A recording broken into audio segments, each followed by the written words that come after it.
आजच्या कार्यक्रमातला आणखी एक महत्त्वाचा भाग म्हणजे BY पाध्ये स्मृती पुरस्काराची सुरुवात.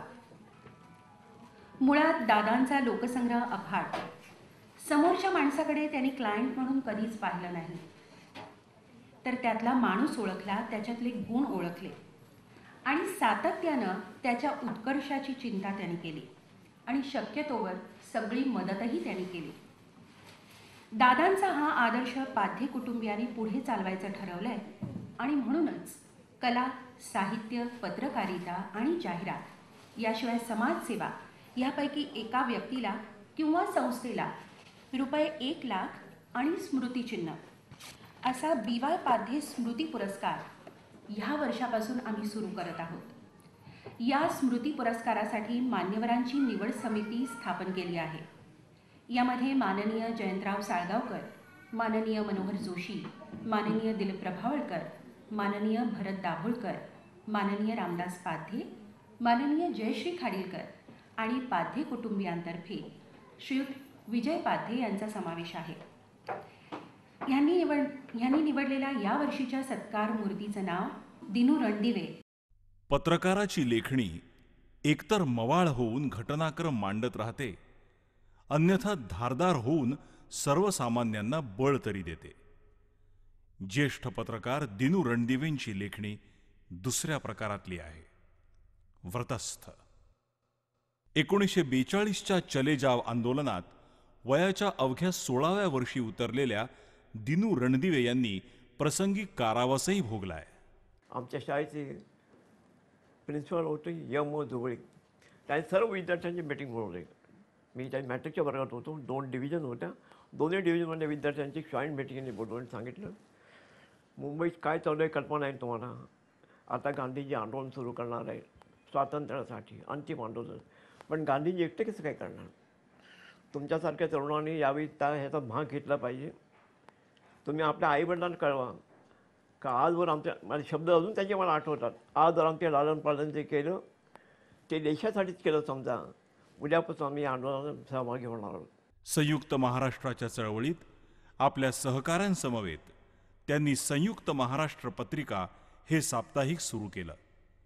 अक्षरशः लोकवर्गणी घेऊन त्यांनी या साप्ताहिकाच्या माध्यमातून संयुक्त महाराष्ट्र चळवळीला चेतना मिळवून दिली. हे आम्हाला पकड सहित आंदोलनामध्ये हा सरकारने आम्हाला फार मोठा बोनस मी अजून मानतो. कारण काही जेलमध्ये गेल्यानंतर ठाणे जेलमध्ये आम्हाला टाकलं. डांगेच्या डावीकडे मी, उजवीकडे पडवीतरी, आणखी 8 दिवसांच्याकडे आचार्य तिकडे आले. तर बोनस यासाठी म्हणतो की एरवी डांगे, आचार्य यांच्या सान्निध्यात 3-3, 4-4 महिने कोणाला महिना परिणाम होतो शेवटी. लोकमान्य, लोकमित्र, महाराष्ट्र टाइम्स अशा विविध वृत्तपत्रांमध्ये निष्ठेने काम केलेल्या रणदिवेंनी पैशांसाठी आपली लेखणी कधीच विकली नाही. पत्रकारितेमध्ये दिवस काढले, आपण काहीतरी करू शकलो याचं एक समाधान. शेवटी जगायचं कशा करता तर कोणाला तरी मदत करायची.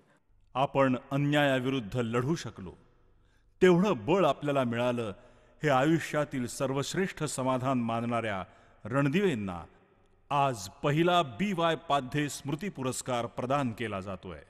हा पुरस्कार म्हणजे आपल्या प्रामाणिकपणाचा सर्वोच्च गौरव असल्याचं मानणाऱ्या या ज्येष्ठ व्रती पत्रकारास सादर सलाम.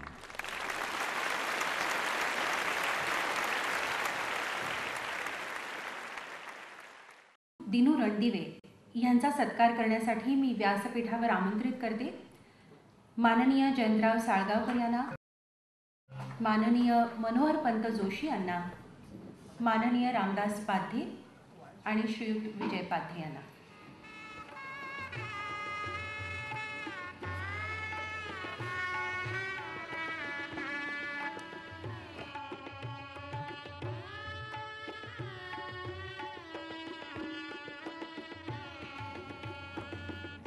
टाळ्यांचा कडकडाट करून आपण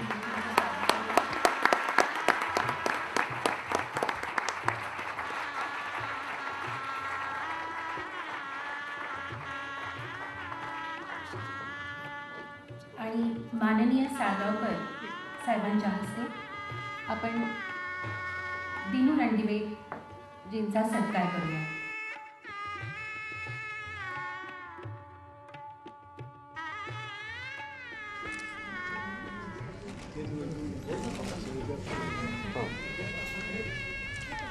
या स्मृतिचिन्हाबरोबरच दिनू रणदिवे यांना एक लाख रुपयाचा धनादेश सुद्धा देण्यात येत आहे.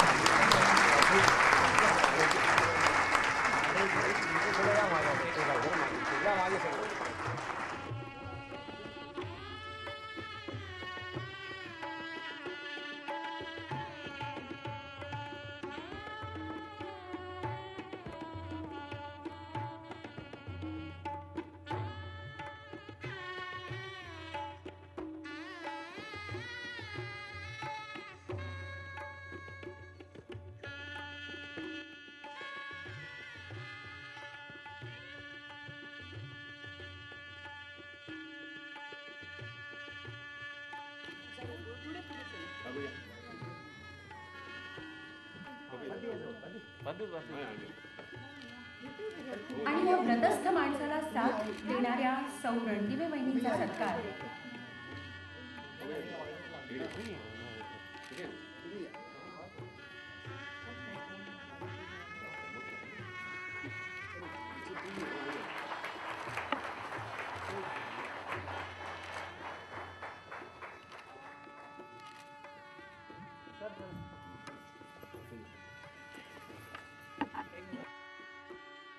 की प्रत्येक व्रतस्थ माणसाच्या प्रत्येक व्रतस्थ पुरुषाच्या मागे त्याची पत्नी उभी असते ठामपणे.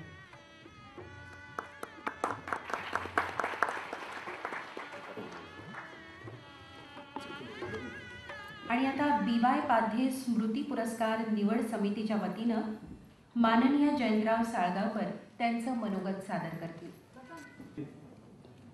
BY पाध्ये पब्लिसिटी सर्व्हिस ही संस्था आणि त्यांचं कुटुंब ह्या सर्वांचे आपण परिचित आणि शुभचिंतक आहात.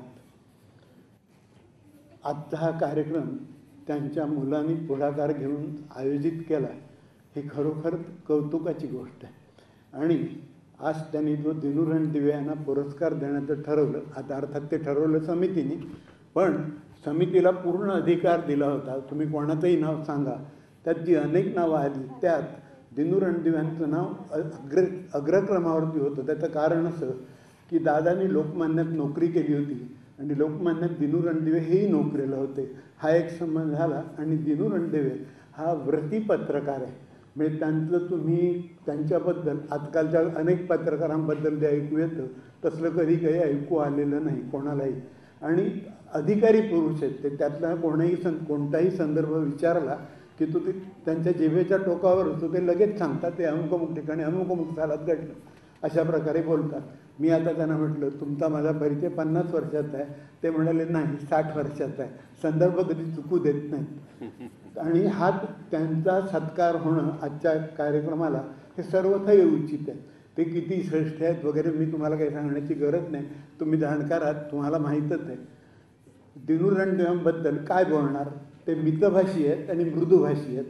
ते अतिशय हळू आवाजात बोलतात. मोठ्या आवाजात आक्रस्ताळेपणाने बोलणं हा त्यांचा स्वभाव नाही. त्यांच्याबद्दलचा एक किस्सा सांगतो आणि माझं भाषण संपवतो. महाराष्ट्र टाईमचे अनेक वर्ष संपादक असलेले ज्येष्ठ पत्रकार गोविंद तळवलकर हे सुद्धा रणदिव्यांसारखेच मितभाषी आणि मृदुभाषी हळू हलक्या आवाजात बोलणारे. मी त्यांना गमतीने म्हणायचा तळवलकरांना की तुम्ही पुरे इंग्रज आहात, इंग्लिश माणसासारखं खालच्या पट्टीत नेहमी बोलत असता. तर महाराष्ट्र टाईम्समधल्या संपादक वर्गात एक असा त्या काळात समज असा होता की दिनू रणदिवे हळू बोलतात आणि गोविंद तळवलकरही हळू बोलतात. मग जेव्हा रोज ह्यांची संपादकाबरोबर मी तळवलकरांबरोबर नियमाप्रमाणे ह्यांच्याकडे त्याकडे ते म्हणजे वृत्तपत्र संकलनाचं हे मुख्य होते, त्यामुळे त्यांची रोज तळवलकरांबरोबर भेट होत असे. तर संपादक वर्गातले उपसंपादक, सहसंपादक, रिपोर्टर हे बोलत की हे दोघेही एकमेकाला ते बोलतात ते समजतं कसं त्यांना. दोघेही हळू आवाजात बोलतात फार. त्यामुळे ते समजतं कसं. त्याच्यावरती दुसऱ्याचं उत्तर असं की ते एकमेकाशी बोलतच नाहीत, नुसते बघतात आणि त्यांना कळतं की दुसऱ्याच्या मनात काय आहे. हा त्यांचा विशेष आहे. संयुक्त महाराष्ट्राच्या आंदोलनात त्यांनी चालवलेलं संयुक्त महाराष्ट्र पत्रिका हे नियतकालिक प्रचंड खपायचं आणि त्याच्यावर उड्या पडायच्या लोकांच्या, त्याचा काळा बाजार व्हायचा अशी परिस्थिती होती. आणि त्यानंतर जो नववीचा अंक निघत त्या काळात नववीसुद्धा प्रचंड खपायचं त्या काळात अत्यंत, जेव्हा मराठा सुरू झाला नव्हता. पुढे मराठा सुरू झाला, मराठासुद्धा खूप खपायला लागला. तुम्हाला आश्चर्य वाटेल, मराठाची छपाई सकाळी 8 साडेआठ वाजेपर्यंत चालत असायची आणि विक्रेत्यांची रांग लागायची प्रेसकडे, अशी परिस्थिती होती. त्या महाराष्ट्र पेटून उठला होता आणि अन्याय झाल्याशिवाय महाराष्ट्र पेटतच नाही, परिस्थिती आहे. बाकी शांत असतो. कुठेतरी अन्याय झाला असं कळलं, सध्या थोडीशी परिस्थिती तशीच आहे. पण आता दिनू रणदिव्यांसारखे पत्रकार चळवळ पुढे नेण्यासाठी जे पाहिजेत तसं काही नाही. आणि परिस्थिती अशी विचित्र आहे की त्या काळात वृत्तपत्र तसं नियतकालिक काढणं हे कठीण असलं तरी शक्य होतं. आता ते अशक्यच आहे, सगळं जमानात बदललेलं आहे. दिनू रणदिव्यांच्या कार्यकर्तृत्वाला ह्या समितीने पहिल्यांदा सलाम केला, हा त्यांचा खरा गौरव आहे. मी इथं थांबतो. नमस्कार, धन्यवाद.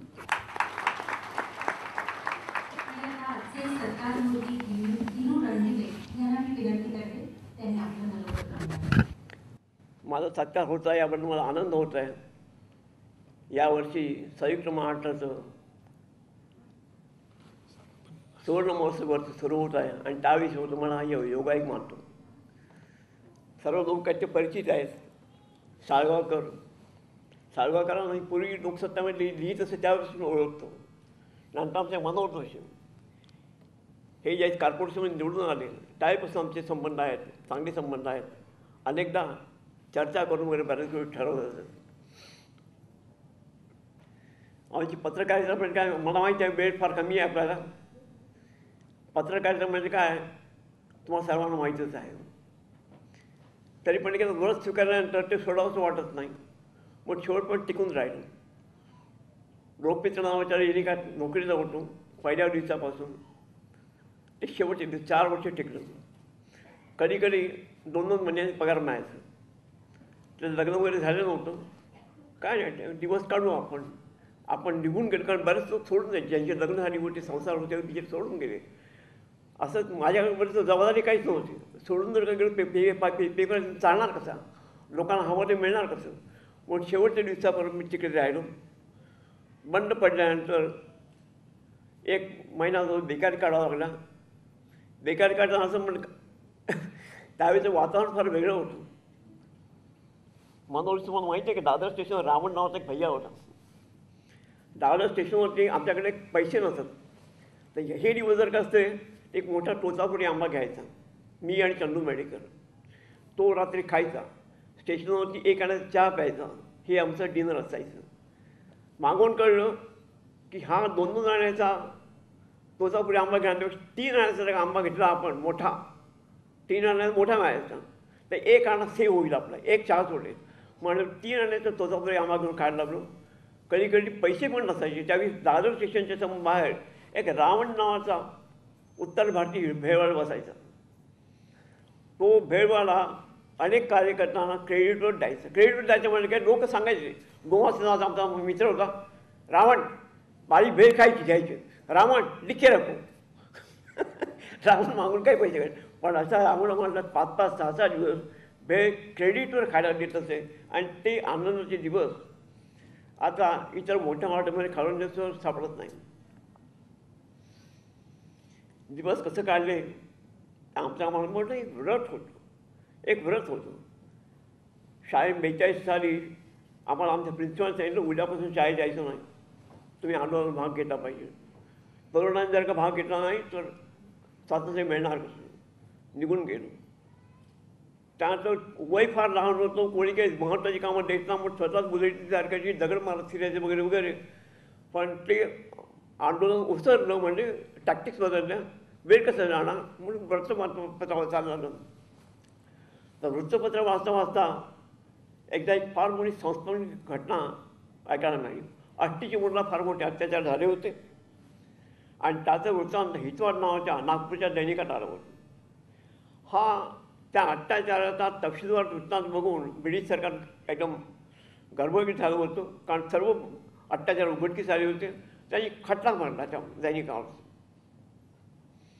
दैनिकावर खटला मारला आणि त्या जजनी समज काढलं. पण स्पेशल कॉरस्पॉन्डंट आमच्या खास निकडून फक्त वृत्तांत दिला होता. त्यांनी कॉरेस्पॉन्डंटला समज पाठवलं. त्या दैनिकाचे संपादक होते A.D. माळी. ते पुढे राज्यसभेचे मेंबर आहेत. त्यांनी कळवलं की तुम्ही जे समज जे पाठवलेलं आहे ते माझ्या कॉरेस्पॉन्डंटला पाठवलं आहे, पण या पत्राचा संपादक मी आहे. या वृत्तपत्रामध्ये जे काही येतं त्याला जबाबदार मी आहे. काही शासन करायचे असेल काही शिक्षण निवाडा करायचं मला द्या, मी माझ्या कॉरेस्पॉन्डंट पाठवणार नाही. आणि त्यांनी आपल्या कॉरेस्पॉन्डंटला त्या युरोपियन जजमध्ये पाठवला नाही, स्वतः आणि सर्व जबाबदारी घेतली. ही घटना मनावर फार परिणाम करून गेल्याने वाटलं की क्षेत्र मिळवलं असं जिथे काही करता येईल, जिथे लोकांचा अन्यायाला वाचा फोडता येईल. आणि नंतर फेरविचार करायचं काही वाटला नाही. इतकी परिस्थिती झाली. या धंद्यात परिस्थिती कसली माहीतच आहे. माझी आणि यांची मी लोकमान्य सुरुवात मला नोकरी लागली. मी ग्रॅज्युएट झाल्यानंतर लोकमान्य दैनिकामध्ये. लोकमान्य दैनिक म्हणजे मराठीचं टाइम्स ऑफ इंडिया मांडलं जात असे. उगाच म्हणा लोक काय म्हणत अरे वा छान नोकरी लागली. आकारण वजन वाटायचं, आकारण काही ना करता वजन वाढायचं इतकं होतं. पण तेच तू फार काय टिकलं नाही. पण टिकलं नाही तरी खरं त्यावेळीची ओळख झाली ते पांडे साहेबांची. ते तिथे रीडिंग सेक्शनमध्ये होते. पण त्यावेळी वातावरण असं होतं एक प्रकारच्याकडे जाणं येणं असं. रीडिंग सेक्शनचे मात्र संपादकीच्या खात्यामध्ये संपादक खात्यामध्ये कुठं त्यावेळी भेदभाव असा का नाही हा ते ओळख झाली. नंतर मी तिथून नोकरी सुटली लोकमान्यामध्ये. पण संबंध तुटले नव्हते. मग आंदोलन संयुक्त महाराष्ट्र आंदोलन अमकं तमकं भर झालं. आणि त्या संयुक्त महाराष्ट्र आंदोलनाचा एक भाग म्हणून जालन्याला एक पोटनिवडणूक झाली 58 साली. ती निवडणूक आणि 57 साली निवडणूक संयुक्त महाराष्ट्राच्या प्रश्नावर संयुक्त महाराष्ट्र समितीने बऱ्याच जागा जिंकल्या होत्या. तरी पण सरकार काय फेरविचार करा, केंद्र सरकार फेरविचार करायला तयार नव्हतं. त्यानंतर ही पोटनिवडणूक झाली. त्या पोटनिवडणुकीमध्ये संयुक्त महाराष्ट्र समितीने विजय मिळवला. त्यावेळी पावा गाडगे संपादक होते. त्यांनी अग्रही केला जालना पोटनिवडणुकीचा बोर्ड आता तरी बोर्ड असा घ्या का मुंबई शहर संयुक्त महाराष्ट्र मान्य केली पाहिजे. लोकांनी दिला कौल आहे. ही सर्व लोकांची भावना होती. 99% लोकांची भावना होती या राजा म्हणतात. परिणाम करायला माहिती आहे का? सकाळी 6 वाजता लोकांच्या ते दैनिक मिळालं आणि 7 वाजता त्या लोकमान्य दैनिकाला मॅनेजमेंटने कुलूप लावून टाकलं. उद्यापासून आजपासून हे दैनिक बंद. त्यांची इतर दैनिक चालू ठेवली आहे. जन्मभूमी त्यांचंच होतं, आणखी रिपोर्ट त्यांचंच होतं. ते कळतं पण लोकमान्य बंद करून टाकलं. मी तिथे 1.5 वर्ष काढलं होतं. ओळखीची लोक होते, अत्यंत मैत्रीचे लोकांना सर्व वाटत असत. पण माझं कर्तव्य म्हणून रोज भेटायला जात असेल. त्यावेळी पगार काय होते माहिती लोकांची. लग्न झाली होती, 2 मुलं होती, मुलं शिकवत होते वगैरे. प्रत्येक ठिकाणी एखादं म्हणलं बोट तुम्हाला म्हणजे उपचार पडला होता. लोक गांगडून गेले होते. मी आपल्या मैत्रीची संबंध मोठी जात असेल. बाकीचे लोक कुठे नोकरी काय करायची, आमचं काय करायचं, तमकं काय करायचं बघत असत वगैरे. पण एक माणूस स्वतः आढळला पण तो गांगडून गेला होता. ज्याने ठरवलं काय हरकत नाही, हा पेपर बंद झाला काय हरकत नाही, आपण आपल्याला काहीतरी करणार आहोत. विजयराव BY यांनी जाहिरातीचा धंदा 58 सालापासून सुरू केला होता. बघितलं होतं काय काय याचं. आणि मला माहीत होतं ते. आमची ओळख होती तिथे. त्याच्या आम्ही बाकीचे लोक गांगरून गेले, परंतु ही BY पाटे दादा गांगरून गेले. त्याच्यामध्ये काय नाही, आपण काही करणार आहोत, आपण काहीतरी करणार आहोत. लोक हिशोब करत होते. बर्वे नावाचे जे गृहस्थ होते, बर्वे नावाचे, मी गेलो दिनू मला इतके आयडियाज मिळणार, पाहिजे पण अमकमकं मिळणार वगैरे. आणि सर्व ते कर्ज वगैरे जाता माझ्या हातात 12 रुपये उरणार, फक्त 12 रुपये उरणार. काय करायचं पुढे? अशा परिस्थितीत गेलो होतो. पण सर्वच नांगरले होते. परंतु BY पाटीलनी त्या क्षणी, मी प्रत्यक्ष साक्षीदार आहे, बिजरा मी साक्षीदार आहे, त्या क्षणी ठरवलं होतं आपण दुसरं काही करायचं नाही. असंच काही मध्यंतरी काही बारीक नोकरी पकडली त्यांनी. पण मनात ठरवलं होतं की आपण व्यवसाय करा, जाहिरात व्यवसाय करायचा. त्या दुसरं एक उदाहरण देतो. आमच्याबरोबरचे एक ज्येष्ठ गृहस्थ होते. त्यांनी पण असा निर्णय घेतला आता यापुढे जाहिरात व्यवसायात उतरायचं. त्यांनी जाहिरातीचा व्यवसाय सुरू करून टाकला. आणि काय फरक असतो बघा. BY पाटे तिकडे रीडिंग सेक्शनमध्ये होते आणि हे जे दुसरे गृहस्थ होते न्यूज एडिटर होते लोकमान्य दैनिकाचे. नंतर दुसऱ्याकडे दैनिकाकडे गेले, तिकडे मॅनेजर म्हणून गेले. परंतु त्यांचा धंदा जाहिरातीचा खरं ना साधे यांचा साधेने धंदा केला पण ते बुडाले. दुर्दैवाने लोकांना मृत्यू त्यांचा झाला पण ते धंदा कसा बुडाले होते किंबहुना त्यामुळे त्यांचा ते लवकराला. परंतु यावेळी कळतं बीवायचा मोठेपणा कळतो. बीवायने संकट सर्वांच्या ठरवलं आपण काहीतरी करायचं घाबरण्यासारखी परिस्थिती नाही. त्या स्वतंत्र व्यवसायात पडले. मध्ये एक नोकऱ्या बारीक सारी केली असते परंतु या धंदा तुटून त्यांनी फार मोठं नाव मिळवलं. आता तुम्ही मला कळलं होतं सत्कार करणार आहात वगैरे वगैरे वगैरे. बीवाय विजयरावांनी मला येऊन सांगितलं तर म्हटलं मी जरा विचार करतो आणि सांगतो तुम्हाला. काही मित्रांना विचारायचं होतं काय करायचं. पण तुम्हाला 1 लाखाचा पुरस्कार देणार नाही आणि ते आल्यानंतर मला कळलं 1 लाखाचा चेक मला मिळालेला आहे. 1 लाख माझ्या आयुष्यातली मला वय सांगणं वयाचं आम्ही विसरलो काय वय मलाही माहीत नाही. अनेक गोष्टींचं विसर पडले मग वयाचा विसर पडलेला आहे. पण माझ्या आयुष्यातला पहिल्यांदा 1 लाखाचा एक दुसरा वेळेस 23 वर्षाच्या नोकरीनंतर महाराष्ट्रात रिटायर झालो. मला 1,40,000 काहीतरी मिळालं. किती दिवस टिकले काय माहिती नाही. त्यानंतर मोठा चेक हा मिळाला. साहजिकच मला आनंद आहे. तुम्हाला परीक्षकांचं वगैरे विजयराव म्हणून आभारी आहे. परंतु आयुष्यात काही गोष्टी आपण शिकलेल्या असतो आणि ते व्रत सोडावंच वाटत नाही. पत्नी ती पण गुजराती तिने काही शिकवलं आहे.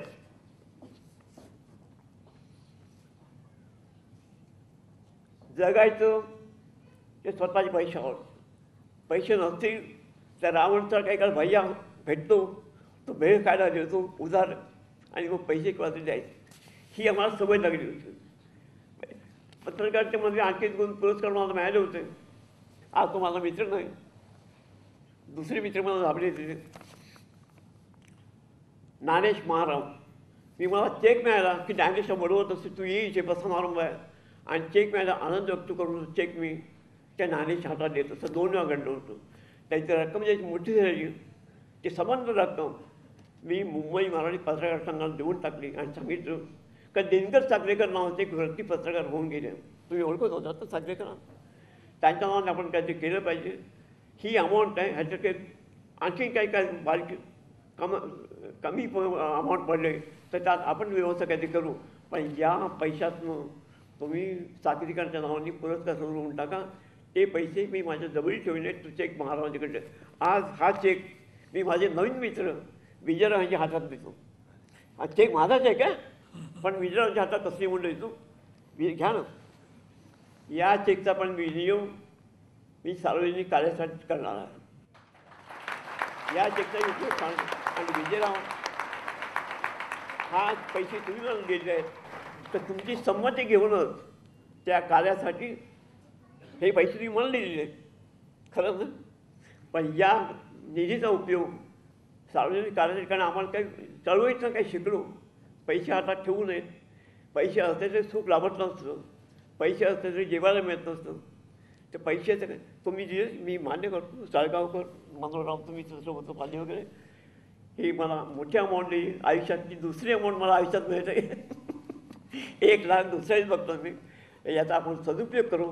मला वाटतं तुम्ही पण माझी सहमत असाल अशी आशा करतो आणि माझं हे नामजप भाषण करतो.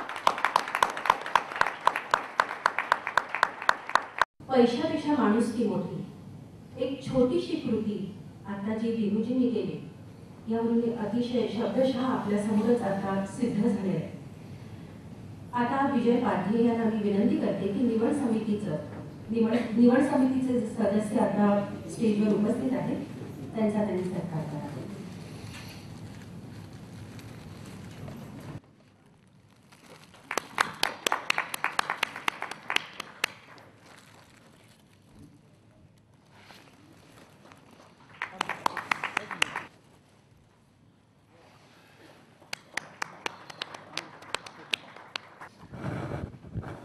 आणि आता या समारंभाचं शेवटचं पण सगळ्यात महत्त्वाचं काम आभार प्रदर्शनाचं. निवड समिती सदस्य, सत्कार मूर्ती, सर्व वर्तमानपत्र, विविध वाहिन्यांचे प्रतिनिधी, लघुपट निवेदनासाठी सचिन खेडेकर आणि अजित भुरे आमंत्रण पत्रिका विवेक आपटे, सुधीर कोसके, श्रीनिवास गोखले. स्मृतिचिन्ह Vijay Sonawane, Indian education society, Satish caterers, Ashirwad decorators, Aswad आणि आपण समस्त उपस्थित BYPचा चाहता वर्ग, आपल्या सर्वांचे मनपूर्वक आभार, धन्यवाद. आणि आता आपण सर्वांनी तळमजल्यावर जाऊन स्नेहभोजनाचा आस्वाद घ्यावा. धन्यवाद.